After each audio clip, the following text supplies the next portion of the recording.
आया। शिष्य कहता है गुरुदेव मेरा ब्याह हो गया है इसलिए मैं नहीं आया। जब शिष्य कहता है कि मेरा ब्याह हो गया है तो गुरुदेव कहते हैं बेटा तुम तो गए, अब तुम किसी काम के नहीं बचे।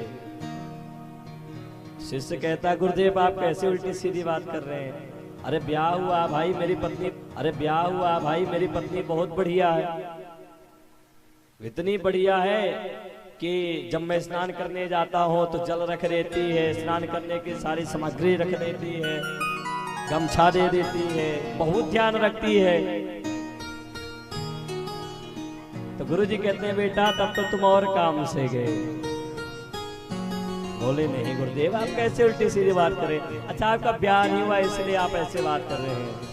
अरे जैसे मैं जाता हूँ तो मेरी पत्नी कहते अरे प्राणनाथ हरे स्वामी प्रीतम चरण सेवा करती है खूब, मारे प्राणनाथ हरे स्वामी प्रीतम चरण सेवा करती है खूब, मानती है मुझे बहुत प्रेम करती है। गुरुदेव कहते अच्छा तुम्हें लगता है कि तुम्हारे घर वाले तुमसे प्रेम करते हैं? शिष्य बोला हाँ भैया मुझसे मेरी पत्नी बहुत प्रेम करती है गुरुजी, आप पता नहीं कैसे उल्टी सीधी बात कर रहे हैं। तो गुरुदेव बोले एक काम करो मैं तुमको कुछ मंत्र देता हूँ, वो तुम जाकर के करना और यदि तुमसे तुम्हारे घर वाले प्रेम करते होंगे तुम्हें से भी पता चल जाएगा। अब शिष्य के कान में गुरुदेव एक मंत्र दे दिए।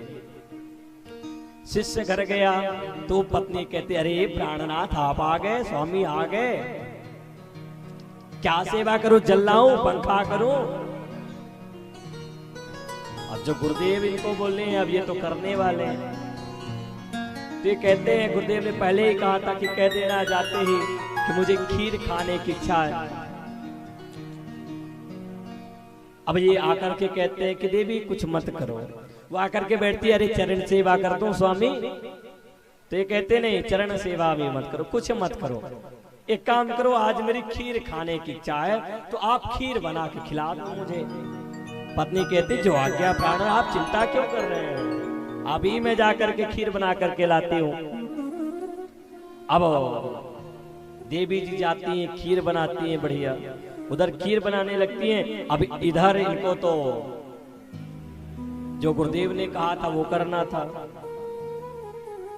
तो ये अपने जो कच्चा मकान होता है तो खपड़े वाले में चढ़ते हैं और खपड़ा इधर उधर करते हैं, जो बीच में मयार होती है तो जोर से इधर उधर करके उसी में झूल जाते हैं, खटर पटर करते हैं ऐसे ही, क्योंकि उनको ऐसे तो करना था जो गुरुदेव ने कहा था। तो इधर उधर कपड़ों को करते हैं और वहीं मयार पर पैर फंसा करके झूल जाते हैं। गुरुदेव ने कहा था कि जब खीर बन जाएगी और जब पत्नी तुमको बुलाने आएगी तो तुम श्वास रोक लेना, क्योंकि ये योग के विद्यार्थी थे तो कम से कम 25 से 30 मिनट एक बार में श्वास रोक लेते थे। अब 25 से 30 मिनट ये श्वास रोक लेते हैं तो अभ्यास बन चुका था। इनकी पत्नी जब इनको बुलाते कि प्राणनाथ आइए खीर बन गई, अब ये कुछ जवाब नहीं दे रहे क्योंकि गुरुदेव ने जो कहा वो कर रहे हैं। तो फिर सोची कि बोल क्यों नहीं रहे। पत्नी फिर कहती अरे स्वामी बोल क्यों नहीं रहे, आइए खीर बन गई पाइए जल्दी। फिर भी ये जवाब नहीं दिए, नहीं बोले। तो कहती है बाहर आकर के देखती, कहती है अरे अभी बहुत खटपट कर रहे थे, कह रहे थे मुझे खीर खाने की इच्छा है और आप कुछ बोल नहीं रहे हैं, और ये क्यों ऐसे लटके हुए हैं? फिर भी कुछ जवाब नहीं दिए। तो वो पास में आती है, हिलाती डुलाती है, देखती है कि धड़कन भी नहीं चल रही है। ये मन में सोचती पधार गए क्या, पर नहीं नहीं, नहीं गलत बात है। पर फिर भी आवाज नहीं दे रहे हैं। आवाज दे रही है और नहीं बोल रहे हैं तो सोचे लगता है जो मैं सोच रहे हो ही गया, ये पधार ही गए। अभी तो कह रहे थे कि खीर खानी है, पधार गए। और इनके इंतजार में मैं सुबह से बैठी हूं, अभी तक प्रसाद नहीं पाई और ये पधार गए। अब क्या किया जाए? और यदि मैं अभी रोने लग जाऊंगी तो सब लोग आ जाएंगे घर वाले, तो एक तो सुबह से भूखी मर रही है और ये मर गए हैं तो संस्कार वगैरह करते हुए कल दोपहर शाम तो हो ही जाएगी, तो कहीं ऐसा ना हो कि इनके चक्कर में अपने भी प्राण चले जाएं। तो काम करते, खीर तो बन ही गई है तो बढ़िया खीर खा लेते हैं, फिर रोना शुरू करते हैं। अब कलयुगी पत्नी रही होगी, क्योंकि आजकल ही सुनाई पड़ता है कि ड्रम में अपने पति को डाल दी, कहीं पहाड़ से ही फेंक दी, तो कहीं कुछ हो गया कहीं कुछ हो गया। तो वो पत्नी भी कलयुगी रही होगी शायद, तो भी सोचती है कि काम करते पहले खीर खा लेते फिर रोएंगे बढ़िया। अब वो पहले खीर खाती है बढ़िया 2-4 कटोरा, और उसमें ऊपर से काजू किशमिश वगैरह डाल देते, बढ़िया खाई। और खाने के बाद जब बढ़िया पेट भर गया उसका, तो फिर रोने लग जाती है। अब उसका स्पीकर चालू हो गया, करने लग गई। और जब रोने लग गई तो उसके जो शिष्य थे उनके पिताजी माताजी भी आ गए, बोले क्या हुआ? अब ये रो रही है, कह रहे अरे क्या बताएं, अभी तो कह रहे थे कि खीर खानी और ये पधार गए, पता नहीं क्या हो गया, नहीं बोल रहे। सब रोने लग गए तो गांव वाले भी आ गए। अब प्रातः काल तक इनको रखा गया। प्रातः काल इनके अग्नि संस्कार की तैयारी होने लग गई। जब दाह संस्कार की तैयारी होने लग गई तो उसी समय, अच्छा अब ये जो शिष्य थे तो बीच बीच में श्वास ले लिया करते थे जब मौका मिले। अब योग के विद्यार्थी हैं तो श्वास रोकने का अभ्यास था। अब जब गुरुदेव आए इनके, जब लेके जाने लगे तो उसी समय गुरुदेव आ गए। सब कहते वाह गुरुदेव आप तो महान तपस्वी हैं, आपका ये शिष्य था, प्रेमी शिष्य था, आप कृपा करके इसको जीवित कर दीजिए।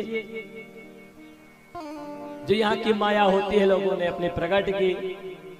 संत भगवान कहते हैं कि हाँ जीवित तो मैं कर दूंगा, एक काम करो, जाओ एक कटोरा दूध लेकर के आओ। अब अंदर से पत्नी जाती है, एक कटोरा दूध लेकर के आई। अब गुरुजी तो जानते कि जिंदा है, पर दिखाने के लिए अपने शिष्य के ऊपर से 7 बार घुमाते हैं और कहते हैं लो इस दूध को जो पी लेगा तो वो मर जाएगा और बेटा जिंदा हो जाएगा, शिष्य जिंदा हो जाएगा मेरा। तो सबसे पहले उस बालक के पिताजी को कहते हैं कि लो आप दूध पी लो जिससे आपका बेटा जिंदा हो जाए। तो पहले तो उसके पिताजी चुप थे, फिर कहते हैं कि काम करो, वो तो अब चला ही गया है, तो क्या उसको जाने दो, मुझे क्यों मार रहे हो? अभी मेरे जितना जीवन बचा है तो मुझे भाई जी लेने दो, इसलिए मुझे दूध मत पिलाओ। अब पिताजी दूध पीने से मना कर दिए। जब पिताजी दूध पीने से मना कर दिए तो उस बालक की माता को बोला गया कि आप दूध पी लो। तो माता भी कहते हैं कि मैं भी दूध नहीं पी सकती, यदि मैं दूध पी लूंगी तो मैं मर जाऊंगी, यदि मैं मर गई तो ये भी मर जाएंगे, तो एक के चक्कर में 2 मारे जाएंगे, इसलिए एक को ही जाने दो, 2 तो रहेंगे। अब माता भी मना कर दी। अब पत्नी को बोला गया कि भाई तुम पी लो, अब जी के क्या करोगे जब तुम्हारा पति ही नहीं रहा। तो भैया वो तो कलयुगी देवी थी भाई, आजकल पति मरता नहीं तो उसको मार देते हैं, ड्रम में मिलता है बेचारा, पता ही नहीं चल पाता। अच्छा ड्रम का खौफ तो बहुत है, लोगों के हृदय में भर गया, क्योंकि नए नए ऐसे केस आते रहते हैं। तो कलयुगी पत्नी थी, बोली कि देखो मैं दूध पी भी लेती, यदि मैं दूध पीऊंगी तो मैं मर जाऊंगी, वो जिंदा हो जाएंगे, तो फिर मुझे क्या फायदा? कोई बात नहीं, मर गए तो मैं दूसरा ढूंढ लूंगी, पर मैं दूध पीने वाली नहीं। अब बेचारा ये सब की बातें सुन रहा था कि देखो जिनको मैं अपना मान रहा था, मैं सोच रहा था ये हमारे बिना रह नहीं सकते, जी नहीं सकते, और मेरी पत्नी तो कहती मेरे प्राणनाथ मैं आपके बिना तो रह नहीं सकती, आप ये तो एकदम मीठा जहर छोड़ रही थी, और इसको मैं प्रेम समझ रहा था। अब सभी लोग कहते हैं कि महाराज एक काम करो, आप हृदय पी लो, क्योंकि आपके आगे पीछे कोई रोने वाला नहीं है। और महात्मा अब देखो उपदेश देने वाले भी बहुत हो जाते हैं, कहते महात्माओं का शरीर तो परोपकार के लिए ही होता है। देखो दधीच जी ने अपनी हड्डियां दान कर दी, तो आप भी अपने शिष्य के लिए इतना तो कर ही सकते हैं। अब गुरुदेव तो जानते हैं कुछ जिंदा है, तो गुरुदेव कहते चलो ठीक है हम पी लेते हैं। अब यहाँ तो जय घोष होने लगे, बोल महाराज जी की जय, गुरुदेव की जय। भाई भगवान बन गए। अरे आप तो संत नहीं भगवान है, गुरुदेव आपने साक्षात आप नारायण प्रभु ही हैं। क्योंकि चने के झाड़ में चढ़ाने वाले आजकल बहुत होते हैं। अब गुरुदेव दूध को पी जाते हैं और कान में अपने शिष्य के कहते हैं बेटा उठो, पूरी लीला हो गई, अब समझ गए होगे। बेटा उठता है और गुरुदेव को प्रणाम करता है। गुरुदेव से कहता है गुरुदेव वास्तव में आज मुझे समझ में आया कि संसार में जितने भी लोग हैं ये केवल दिखावे के लिए अपने हैं, अपना कोई संसार में नहीं है। इस संसार में यदि कोई होता है अपना तो भगवान ही होते हैं, सदगुरु।